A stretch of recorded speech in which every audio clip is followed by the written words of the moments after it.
Plastic पिशवी मुक्ती दिन आज 3 जुलै. तसं पाहिलं तर कॅरी बॅग अगदी प्रचलित शब्द. म्हणजे माणसाचं शिक्षण काहीही झालेलं का नसेना, तो हा सहज शब्द उच्चारतो.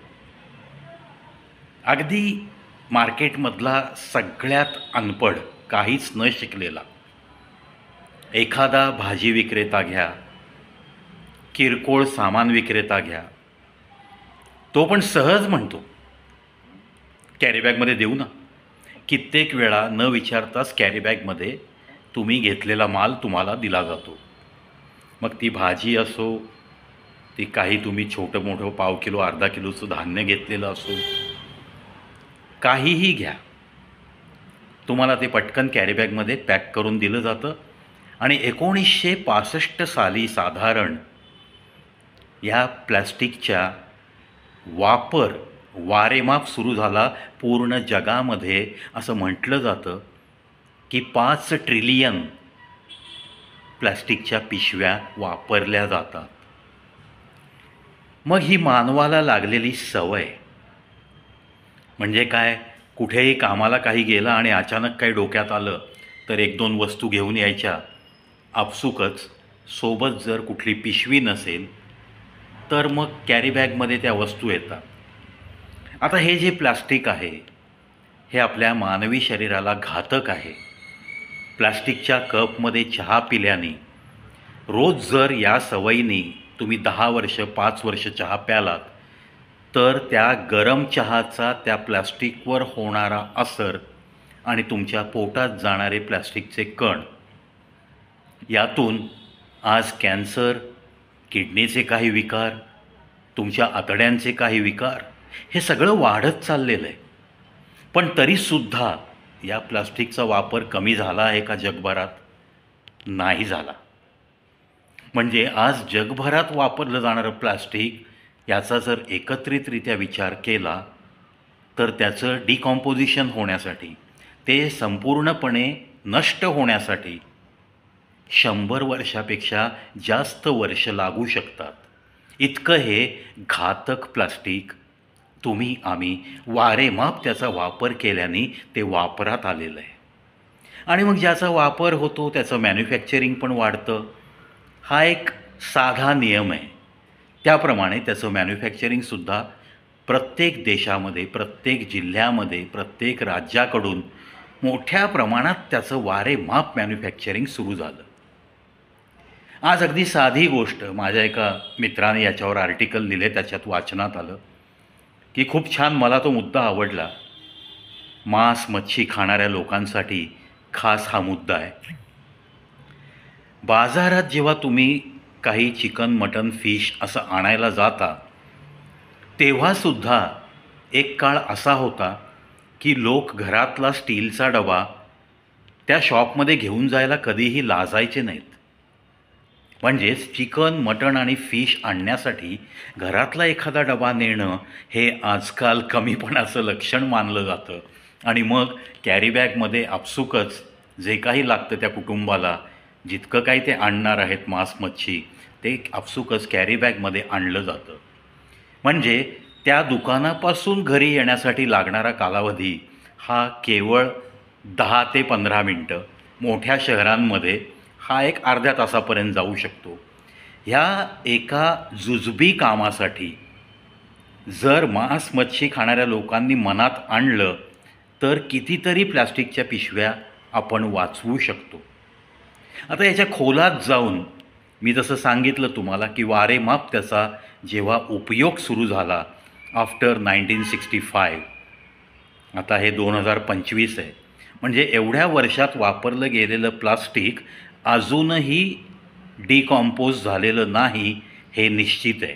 म्हणजेच ह्या वापरलेल्या कॅरीबॅग, वापरून फेकलेल्या, फाडून कचऱ्यात फेकलेल्या, या अजूनही कुठे ना कुठे तशाच सडत पडणार आणि त्याचा परिणाम या पृथ्वीवरच्या जमिनीवर नक्कीच होणार आहे. पाण्यामध्ये सुद्धा प्लास्टिकचे कण चाललेत. तेच प्लास्टिकचे कण जलचर ह्यांच्यामध्ये जातात. कित्येक वेळा प्लास्टिकच्या पिशव्यांमधनं काही राहिलेलं अन्न टाकण्याची एक सवय आहे. जिथं यामध्ये अजूनही लोक साक्षर होत नाही आहेत. कितीतरी वेळा सोशल अवेअरनेस या सदराखाली कित्येक संघटनांनी ही जागृती करण्याचा प्रयत्न केला आहे की अरे रस्त्यावरच्या गाय, बैल, कुत्री, काही अशी भटकी मांजरं यांना प्लास्टिकच्या पिशवीमधनं जर कुठला वास आला खाण्याचा तर ते भुकेने त्या प्लास्टिकच्या पिशवीसहित ते गिळतात. म्हणजे कितीतरी व्हिडिओंमधनं असं दाखवलं गेलं आहे की एखाद्या गाईच्या पोटात, एखाद्या म्हशीच्या पोटात, एखाद्या बैलाच्या पोटात या प्लास्टिकच्या पिशव्या किलोनी त्यांच्या पोटात अडकून राहिल्यात. त्याचा परिणाम त्यांच्या भुकेवर झाला, त्याचा परिणाम त्यांच्या जीवितावर झाला. कित्येक जलचर, दरवर्षी लाखो जलचर ही संपत्ती पण अशी नष्ट होती आहे. ते प्लॅस्टिक त्यांच्या पोटात अडकलं जातं. या प्लॅस्टिकमुळं, त्या प्लॅस्टिकच्या सेवनामुळं त्यांना ते पचलं जात नाही आणि त्यांना मृत्यू ओढवतो आहे. मग हे जे काही नुकसान होते सृष्टीचं, म्हणजे फुकटात आम्हाला मिळाली आहे पृथ्वी, फुकटात मिळाला आहे आम्हाला समुद्र, मग आपल्याला काय देणं घेणं आहे? अशा प्रवृत्तीने जर सुशिक्षित माणसांनीसुद्धा प्लास्टिकचा वारेमाप वापर असाच सुरू ठेवला तर ही पृथ्वीसुद्धा प्लास्टिकमय होऊन जाईल आणि नंतर पिकाऊ जमीनसुद्धा तुम्हाला शोधावी लागेल अशी अवस्थासुद्धा कदाचित येऊ शकते. म्हणतात ना, अजूनही वेळ गेली नाही. चला, आजचा हा दिवस आहे 3 जुलै, प्लास्टिक पिशवी मुक्त दिन. आज तरी आपण प्रतिज्ञा करूयात. ज्या लोकांना ऑफिससाठी बाहेर पडायचं आहे आणि येताना काही त्यांना मार्केटिंग करण्याची सवय आहे किंवा येताना त्यांना काही भाजीपाला आणावाच लागतो, अशा खूप स्त्रिया आहेत की ज्यांना संध्याकाळी ऑफिस सुटल्यावर उद्यासाठी, परवासाठी काय हा प्रश्न भेडसावत असतो. त्यांचे पती लवकर घरी येऊ शकत नसत, कुठेतरी त्यांना शिफ्ट ड्युटी असू शकते, त्यांचं येण्याचं टायमिंग रात्री 11-12 असू शकतं. अशा वेळेस ती स्त्री ऑफिसमधनं घरी जाता जाता सर्व काही परचेस करण्याची सवय तिने लावून घेतलेली असते. आता अशा स्त्रियांना मी विनंती करेन, तुम्ही पर्स तर नेताच. कोणतीही स्त्री पर्सच्या विना कामावर जाते आहे असं दृश्य तुम्ही मला दाखवा आणि 1,00,000 रुपये मिळवा असं मी अनाऊन्स करू शकतो. तात्पर्य, जी तुम्ही पर्स नेता त्या पर्समध्ये एखादी घरी तुम्ही कापडी पिशवी, 2-4 पिशव्या आणून ठेवा. प्रत्येकाला, फॅमिली मेंबरला ही सवय लावा की बाहेर जाताना एक पिशवी तुमच्या गाडीच्या डिकीत टाका, तुमच्या खिशात ठेवा, तुम्ही जी बॅग नेता त्या बॅगेत ठेवा आणि जे काही सामान आणायचं ते त्या तुम्ही प्लॅस्टिकची पिशवी वाचवा, कॅरी बॅगमध्ये मागू नका. अशी सवय प्रत्येकाने जर लावून घेतली तर या प्लास्टिकचा वापर कुठेतरी मर्यादित स्वरूपावर येईल.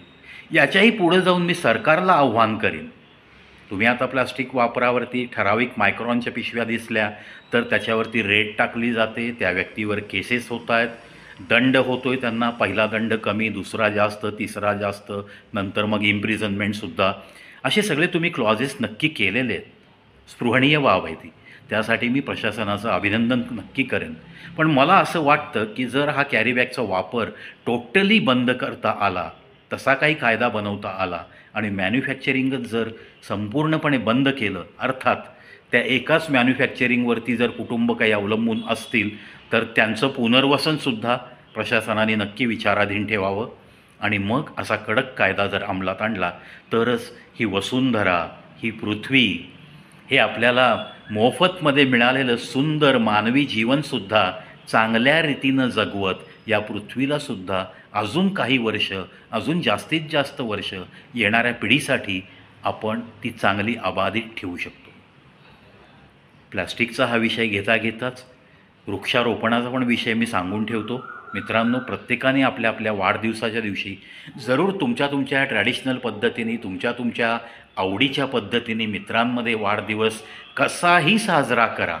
पण त्याच दिवशी जर तुम्ही जेवढी कंपनी तुम्ही साजरे करणार आहात तेवढ्या लोकांनी, प्रत्येकाने जर एक झाड लावलं आणि ते जोपासलं तरीसुद्धा आपल्या या पृथ्वीसाठी तुम्ही काहीतरी केलं, अशा चांगल्या आनंददायी मन घेऊन तुम्ही या जगाचा निरोप घ्याल आणि मागच्या पिढीसाठी आपण, येणाऱ्या पिढीसाठी आपण काय करू शकतो, तो आनंद आपण कसा मिळवू शकतो, हे पाहत पाहत असे काही बदल जर आपण आपल्यामध्ये घडवले आणि तसं जगण्याला सुरुवात केली तरच खरा जगण्याला एक चांगला अर्थ प्राप्त होईल, असंही जाता जाता नमूद करावं असं वाटतं.